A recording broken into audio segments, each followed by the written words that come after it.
Maybe you shouldn't use that. I'm being really honest, so maybe you, like, this is probably good, but also bad.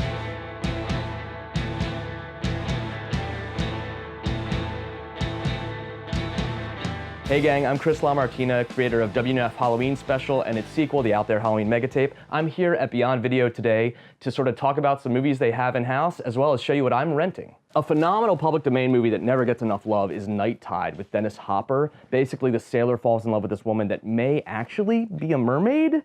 It's pretty fucking weird, and it's trippy, and it's fun, and the vibes are totally right. If you're a fan of folk horror stuff, if you like Midsommar, if you like Wicker Man, this documentary will open your mind up to a ton of different cool shit. Woodlands Dark and Days Bewitched. This is a phenomenal documentary that Severin put out a couple years ago. It totally fucking rules. I really love that The House Faves has Just One of the Guys. Just One of the Guys is actually a phenomenal movie that, I don't know if it's phenomenal, I might be being a little bit hyperbolic there, but a movie I really enjoyed as a kid. I haven't watched it since I was probably 13 years old, but actually maybe don't put that in this. Anyway, let's go upstairs. All right, so I feel like we have to give a vibe check on the director's section, because I feel like Beyond Video is one of the few places that does this, and it's so rad how they break this down by director to sort of look at their filmography and how you might discover stuff that you didn't know about. So my absolutely favorite movie of all time is Hal Ashby's Harold and Maude. A lot of folks wouldn't expect that based on the movies I make, but I think Harold and Maude is truly a perfect movie, certainly a perfect thematic movie. I love it so much. One of the things they have that I cannot believe they have is a Todd Solondz movie. Most people know Todd Solondz from Welcome to the Dollhouse, Happiness, Storytelling. His first movie, Fear, Anxiety, and Depression, he's the main character. It is like this weird little like artsy comedy. This movie has never been released on DVD or Blu-ray as far as I know. I don't think it ever went on like Laserdisc. Like VHS is like the only way you can see it. So grease up that VCR and get this copy rented, because it is incredibly difficult to find this now, and you should check it out if you're like a Todd Solondz completist like I was. We'll do a brief detour into LGBTQ stuff to call out a couple movies. A movie I was like surprised how much I enjoyed, a very nice minimalist drama. Buddies is actually one of the first films made to talk about the AIDS crisis in the 80s from a dramatic perspective. It's not a documentary, but it's this like really sweet, I don't know if it's not like a love story. It's like, it's really just like this really great friendship story about this one guy that's dying of AIDS. It's a really sweet movie. Wrangler. Wrangler is actually about, I forget this guy's first name. Is it yeah, Jack Wrangler. One of the first like well-known gay porn stars in the 70s. When my wife and I first watched this, we were like, all these movies look so fabulous that I ended up trying to buy copies of like, what was the one called? Like Truck Stop something. But I ended up buying all these, like I ended up like going online and finding them, and then like they never arrived. So I'm sure my credit card was stolen from some porn site, but maybe don't use that. All right, come on, let's check out the horror stuff. Sir Bill Rebane was a Wisconsin filmmaker, super hyper regional guy. And he made this movie that is clearly a knockoff, or let's say inspired by, John Carpenter's The Fog. It's called The Demons of Ludlow.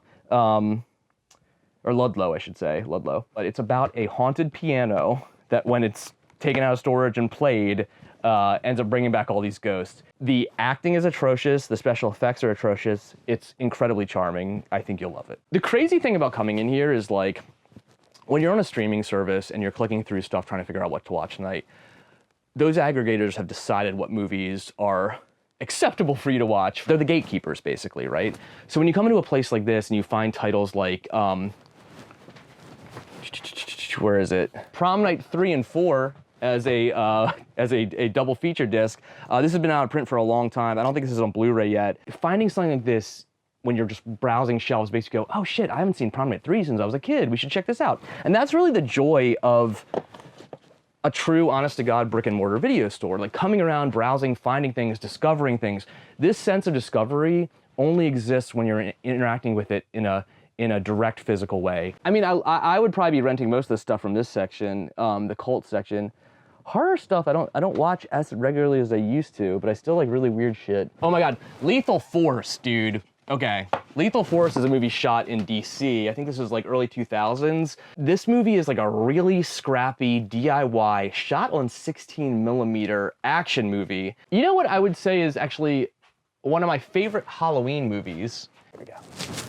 Murder Party. Okay, so the director of Green Room and Blue Ruin, the first movie he made is this really weird dark comedy about a bunch of art school students at a Halloween party, and I'm just gonna say that because I want the rest to be a reveal, but it's fucking awesome. My buddy Bruce Longo up in Philly, Corpse for Christmas. You guys should check that out if you like weird shot on video sleazy movies. For a movie that's as gross and grimy as this is, it's shockingly wholesome. Like, I feel like there's just like this weird, like, I don't know, they're walking around talking about Christmas lights. It's very sweet. Actually, that makes me think about Christmas movies. And I will say the best Christmas movie of all time from a horror perspective is Christmas Evil. Christmas Evil is basically if Taxi Driver was a Christmas movie. It is so fucking good. Did they have a Penelope Spheeris section?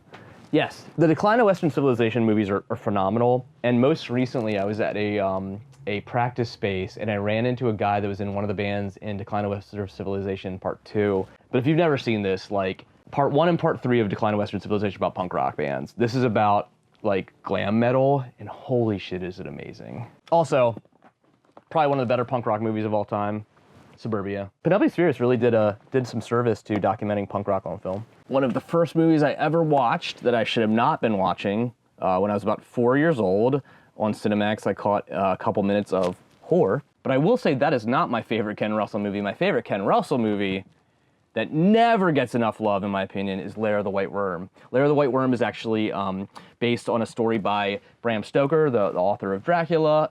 I love this movie, and Hugh Grant's in it. Tell me where I can go.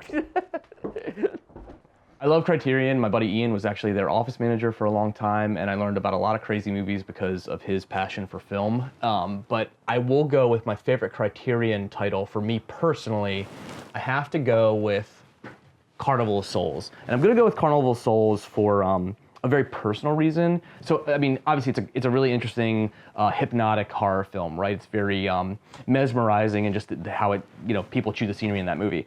But Herc Harvey, who made this movie, he was like a corporate video guy, right? So like he didn't make his money making Carnival of Souls. Even after the success of like this movie not being necessarily financially successful for him, I think he really championed it in this way. And like he was just like a working class filmmaker, and I thought that was really, really cool and special. And I've always just this movie's kept a special place in my heart for that, and just its vibes. Like this movie is pure fucking vibes. I don't think I can come to the store and not talk about documentaries, so I will go with. Oh shit! They have a documentary about the Amazing Kreskin. Dude, the Amazing Kreskin, holy hell. This is a mentalist, so like kind of a guy that can like, I don't say, not read minds, but like infer things from conversations with you. I did not know they made a documentary about him. That's pretty cool. See, that's like the shit, like, I would not know that. I'm never gonna be scrolling through Amazon or Hulu and finding a fucking Amazing Kreskin documentary. Like, if you want to find things like that you might be passionate about, like you have to get in here and dig. Any filmmaker, I think, has to watch this as part of their education. American movie. Mark Borchardt, making of Coven. Coven. Wait, hold on. How did I say it? See, it's, you know, the umlauts. Coven, sorry. I feel like I said it a third way. So I'm all checked out. If you're curious about my picks, I went with the documentary about Kim's Video, the infamous New York City video store that I used to frequent as a kid whenever I went up there. There's a very crazy story about this place, so I'm really excited to check this one out. And I still have not yet seen I Saw the TV Glow, so I'm gonna remedy that tonight. And then finally, I love weird, crazy shit. So here's the Everything is Terrible holiday special. Excited to see this. So yeah, Kim's Video, I Saw the TV Glow, and the Everything is Terrible Halloween special. Oh wait, no, holiday special. God, I got my own movies on my brain.